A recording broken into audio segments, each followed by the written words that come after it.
Welcome to the Loscalzo Institute's current federal tax developments for the week of July 3rd, 2017. I'm Ed Zollers, and I'll be talking to you this week about some of the things that have happened this week in the area of federal taxes. We're going to be looking at a few things this week. We're going to start out with the question of, the Senate's non-vote on a health care bill this week. So we'll have a little bit of discussion about where that appears to be going because of the various tax items that are inherent in that bill. We'll also talk about then a case where the taxpayer was discovered not to owe tax on funds that were wired from his IRA to buy stock that the custodian would not accept back. A Third Circuit has come in line to agree that mortgages must be subordinated before you make a conservation easement donation or you're not getting a tax deduction. We have an interesting case, a published tax court case this week, that expands when an employer can get a full deduction for paying for meals for an employee. This involved a hockey team and road games and meals paid for that. And finally, we're going to take a look at the fact the IRS this week finalized the regulations on the streamlined application for 501c3 status. Well, it's summer, and many of you are probably listening to this after getting back from your 4th of July vacation, whatever you were up to doing this week. But we've got some courses coming up here late in July, so if you want to sign up and do some things, we've got a couple places to go. Rebecca Lee will be giving some A&A courses in Indianapolis. Coming up July the 24th, there'll be a one-day course on audits of defined contribution pension plans, emphasizing 401k plans. And on the 25th and 26th, there'll be an A&A Staff Level 1 training for entry-level staff. So those of you in the Indianapolis area that have new staff that need to get up to speed on A&A issues, I might consider that two-day course coming up in Indianapolis in July. For those of you more on the tax bent, I'm going to be doing courses in Bozeman, Montana, coming up on the 27th and 28th of this month. And the first course there will be income taxation of trusts and estates, planning and compliance. In that course, we'll be talking about lots of things that deal with the whole fun of a 1041. We're going to also discuss the idea of how the Montana Uniform Principal Income Act impacts the computation of what is called accounting income on the 1041 and why that matters. And we'll talk about how that gets involved in all of this, because most of us have not had a whole lot of training about proper accounting treatment for items in a trust or estate. So we'll talk about where that goes. On the 28th, I'm scheduled to do a day on depreciation, repairs, and fixed assets, tax considerations. That particular course will look at what's really changed significantly from 2014. We had the regulations that changed how we capitalize things, but also the PATH Act added a bunch of whole new changes to depreciation, especially in the area of real estate. Things became permanent. So we're going to talk about how the world's different now. We look at depreciation, repairs, and fixed assets. You can register for these courses. If you want to get Rebecca's courses, you go to www.inscpa.org. If you want to register for my courses in Montana, in Bozeman, you go to www.mscpa.org. You can sign up at either of those locations for the courses. And if you want to, you can also check your state society catalogs. We are presenting courses all over the country in various locations, so you can go ahead and check and see what's coming up in your society's catalog. Well, let's get to what's actually happening this week. And of course, lots of press coverage this week on the health care bill. And from my perspective, we're talking about here on this program, we're talking primarily about the tax impact of this bill. And fundamentally what happened this week was a bill was brought forward. The majority leader had a bill. He was planning, as originally announced, to bring it to the floor and have a vote by the time that we were having this podcast. A vote would have been held on the bill. As most of you are aware, that's not exactly what happened. The bill, in fact, couldn't even get the votes to go to a vote, it appeared, so it wasn't even attempted to take it to a vote. Currently, they're in negotiations. There are a number of senators who have indicated issues with the bill.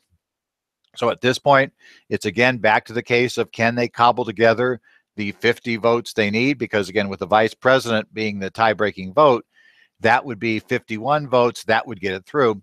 But they definitely need 50 votes to make it happen, meaning they can only lose 2 Republican senators.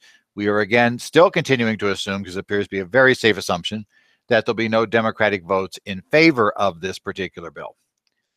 We'll just have to take a look, see what happens. Reportedly, a number of options have been given to the Congressional Budget Office to develop scores. One thing that may be concerning to many of you One of the big tax issues that was going to be in this bill would have been the repeal of the net investment income tax. There has been continuing discussion that that tax could be retained in order to provide for some money to allow certain other concerns to be addressed. It seems like that may create more issues on getting 52 votes because certain senators will pull away from the bill if that's not in there. The only thing you really do at this point is keep your eye on what's happening.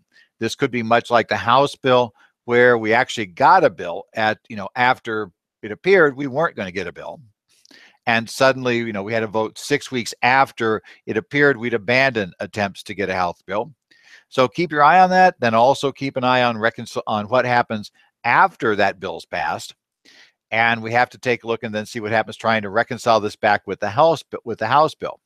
But in any event, the Better Care Reconciliation Act, which is the Senate's name for the bill, did not come to a vote this week. The Senate will be out of session for the following week. So a week from now, we might know more only because there's been discussions, but we should not have a vote until the following week at the earliest. So keep your eye on what's happening there. Obviously, if it passes, we'll take a look at the tax provisions that actually make the final bill that's signed into law.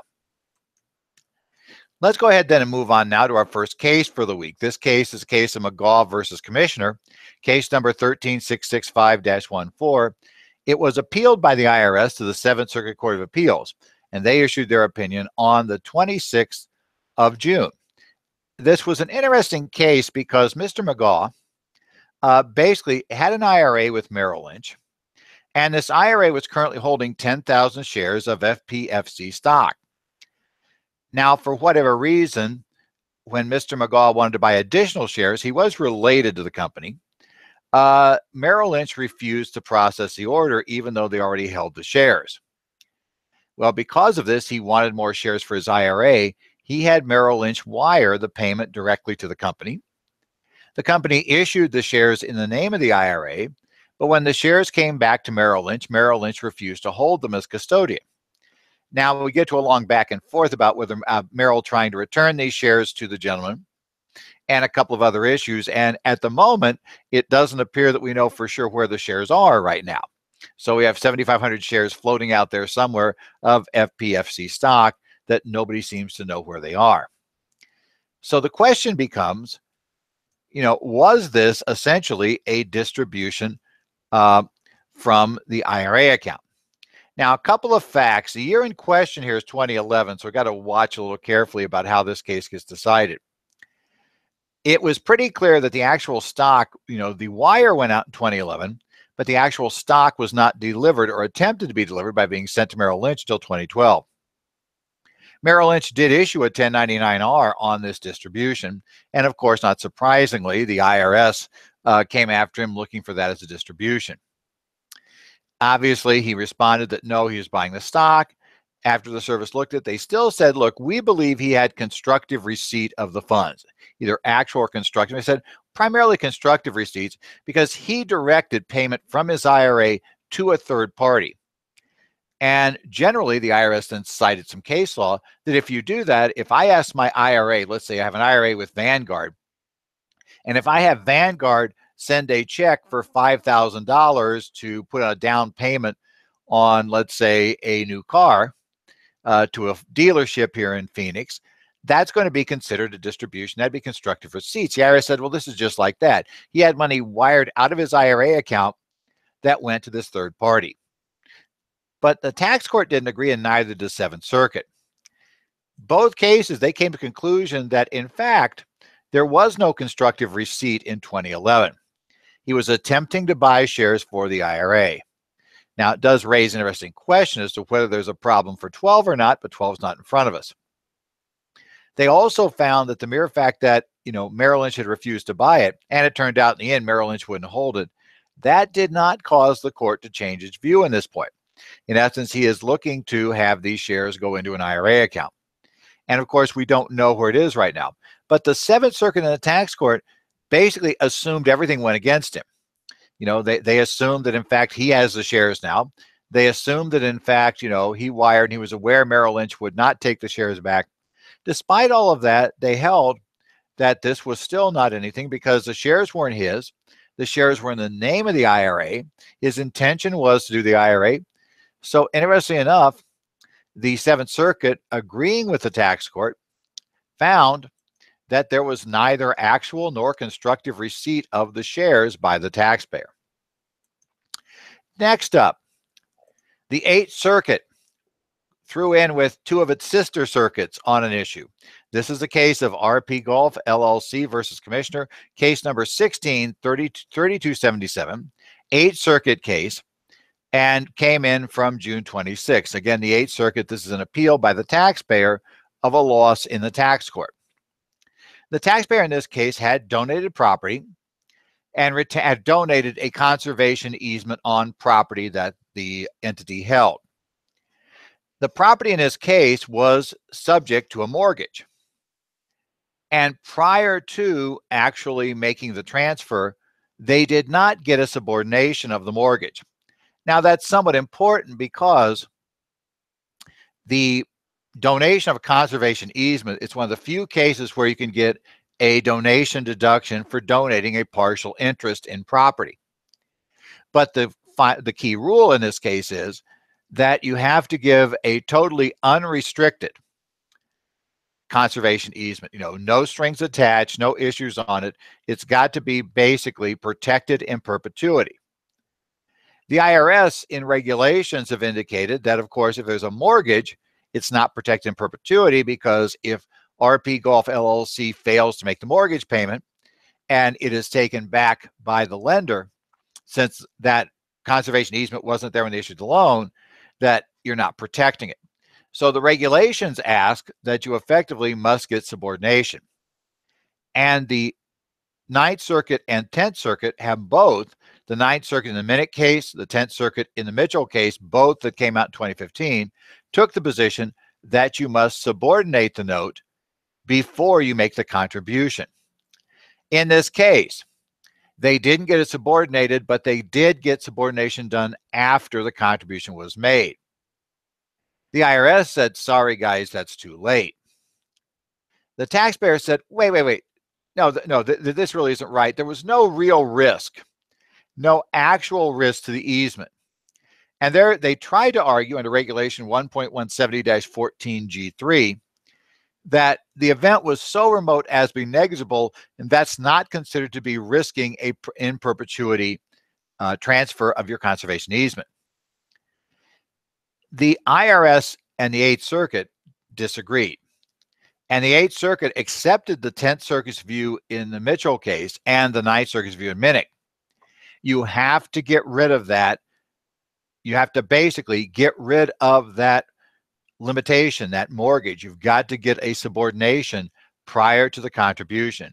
If when the contribution is made, it is subject to a mortgage, the contribution is invalid.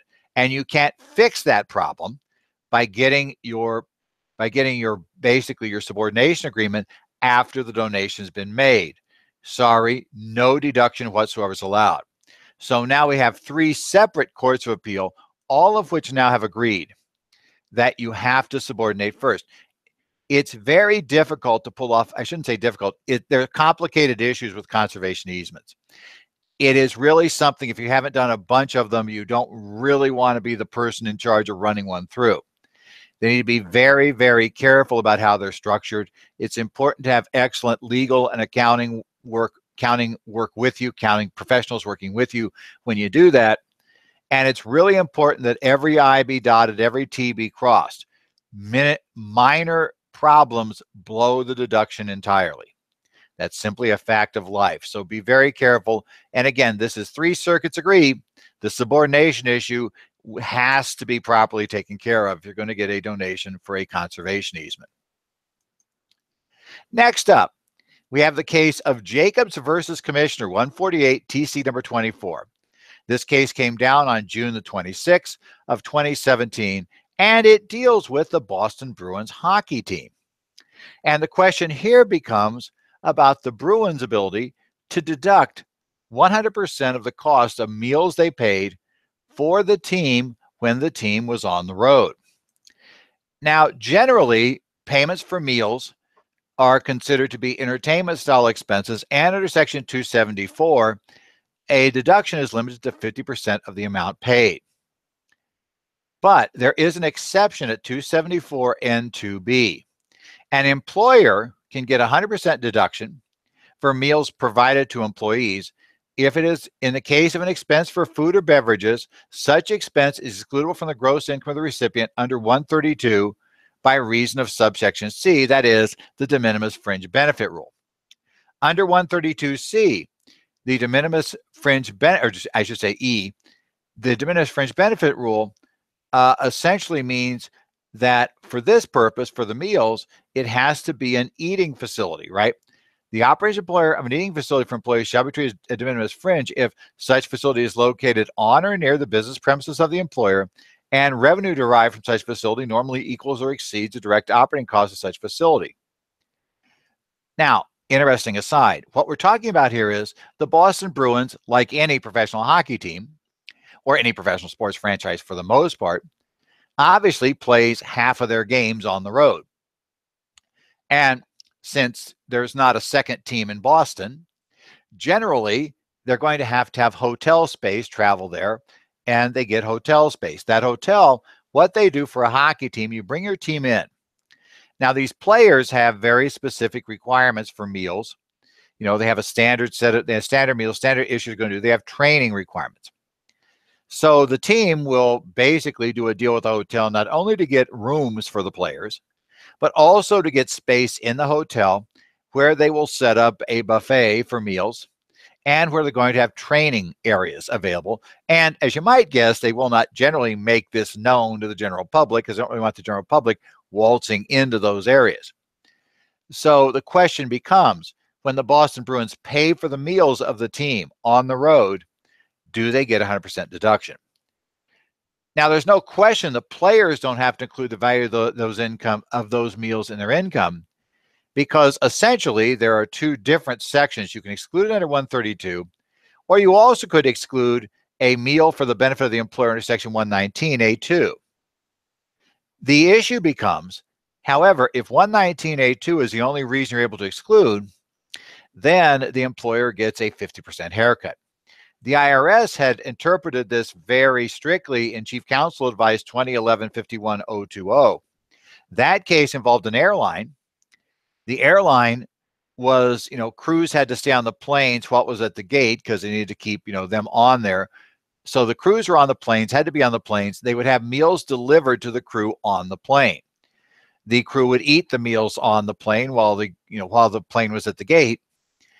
And the airline attempted to get 100% deduction. The IRS took the position that the airline failed there because that was not an eating facility and they didn't actually prepare the food. Well, now we've got a similar problem here. The IRS position is saying, look, that hotel is not an eating facility for a couple of reasons. It really isn't located on or near business premises of the employer. And essentially, and basically, it's not really an eating facility under the regulations. So we believe that the Bruins, we fully understand that this is for the convenience of the employer, but it's not an eating facility. Now, the tax court came with a different idea.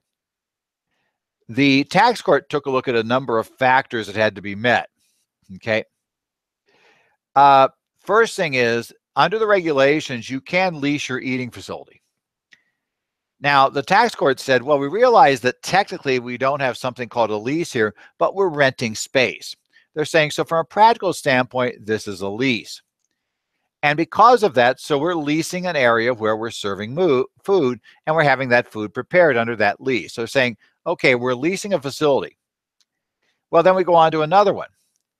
Is it operated by the employer? Again, they came to the conclusion that the contracts with the hotels meant it was being operated by the employer. They look at regulation 1.132-7A3. That provides if an employer contracts with another to operate an eating facility for its employees, facility is considered to be operated by the employer for purposes of this section. If an eating facility is operated by more than one employer, it's considered to be operated by each employer. The tax court used that regulation to say, by contracting with the hotel, Effectively, this became a feeding facility operated by the Boston Bruins. So that's going to qualify them for this, okay? Now, the next one seems more interesting. The eating facility must be at or near the employer's business premises. Well, if the Bruins are coming out here to the Valley, to Phoenix area, to play a game out in Glendale at the Coyotes Arena, that's pretty far away from, any of the Bruins' own business operations back in Boston. And the IRS said, well, obviously it's not there. And secondly, the actual game out here is not going to be at the hotel they rent, hotel space they may have in the Valley. It's going to be at the rink, at the arena. So really, this is not a business premises. The tax court disagreed. It found that significant activities that were related to the hockey games took place at the hotels. They said, look, they need to have training. They need to have these specialized meals. They do lots of things. They have specialized needs. The players need things that are a little different. They don't want to have them just all out at McDonald's eating. So they said all of these relate to preparing the team for the game that will take place on the rink. And they noted, and the nature of this business is half of the games are going to be on the road. So they found that these remote hotels were considered to be facilities of the team. They were on the business premises. Those hotels become business premises. That should be very much, on that. It was on the premises of the employer. So they found that was just fine. That was not a problem. And they said there's no question, because the final requirement is it must be provided during, immediately before, or after the employer's workday. And the IRS had conceded that one would be met. So effectively, they said, and it didn't matter that we spent more time in Boston than we did like at a game at facilities in Phoenix or in Minneapolis, or in Winnipeg or wherever we may be. That's not relevant. All of those still are our business locations and qualify. Now, one thing that's not clear is how far this goes. Will this really apply to us if we're trying to apply this situation, let's say, to a CPA firm that has auditors who are going out, and may regularly have to do audits in remote locations. For instance, here in Arizona, you might have audit assignments where you may be operating out of an office in Phoenix, but let's say, you have some audits that are in remote locations in far northeastern Arizona. Well, those will be fairly remote, so you may have to have facilities there. We may have to have the hotel there. We may need to provide meals there. All those things are required by the nature of what we're doing. Will that come under this overall structure? That's not totally clear. And obviously, we got to expect the IRS will want to narrowly confine this if they can. They're going to try to figure out why a basketball team won't get this and only hockey teams get it, and maybe why only Boston hockey teams get it. So I wouldn't be surprised to see it constrained. So don't be surprised if we see some more developments down this line and some more cases trying to figure out how far afield this goes. But it does open up a question if there is travel required. If things have to be done on the road and there are certain things that take place at the remote facility, well, what point does it convert to a business premises? Obviously, as the Bruins case tells us, or I should say the Jacobs case, because that's one of the owners, that's a partnership, and this was the one taken forward. It tells us basically that the that we do have a situation eventually where it becomes a business premises, and we can therefore get the deduction of the eating facility rules. We just don't know how far that goes. Final thing this week, we want to point out that the IRS issued final regulations with the streamlined application for 501c3 status. You may have been aware back in 2014, Form 1023-EZ streamlined process for applying for 501c3 status was brought out by the IRS. Now, in this case, the IRS doesn't so much rule on much of what you do. They just simply accept it, and then for better or worse, on exam, they'll finally figure out if you really should have been a 501c3. Yeah, that's some people aren't so thrilled with that, but that's what it's there. Temporary and proposed regulations were issued back in 2014. Now, if you're going to do this simplified filing, it is done online. You have to go to www.pay.gov to do it. And you have to fill in what's essentially online a form. There is a PDF version of this form that the IRS makes available online at the website. But that form tells you immediately that this is just for information only. You have to do this electronically. Now, most organizations that qualify to use this generally are organizations looking for 501c3 that have projected annual gross receipts of $50,000 or less in the current taxable year in the next 2 years, that had annual gross receipts of $50,000 or less in each of the past 3 years, and the organization has total assets fair market value of which do not exceed $250,000. And we can have a good faith estimate of those values. If all of those are true, generally you can apply for this. There are some exceptions. You'll see, find these current exceptions in Revenue Proc 2017-5, section 6.052. We have that list of those specialized categories that don't qualify for this quick filing. They're listed there, but if you elect to use it again, you go to pay.gov. The final regulations really didn't change anything that were in the proposed regulations. So it's not going to change anything we've done. We just now know that this is permanent, at least as permanent as final regulations become. And key thing to remember is you're going to have to make your applications online. That's still part of this. It's still there. Now, in our materials for this week, we do have a copy of the forms that you would be filing in. So if you're going to do that, and that really form is there to help you know this is the information you're going to need, or a client's going to need to get online to fill this out and make it work.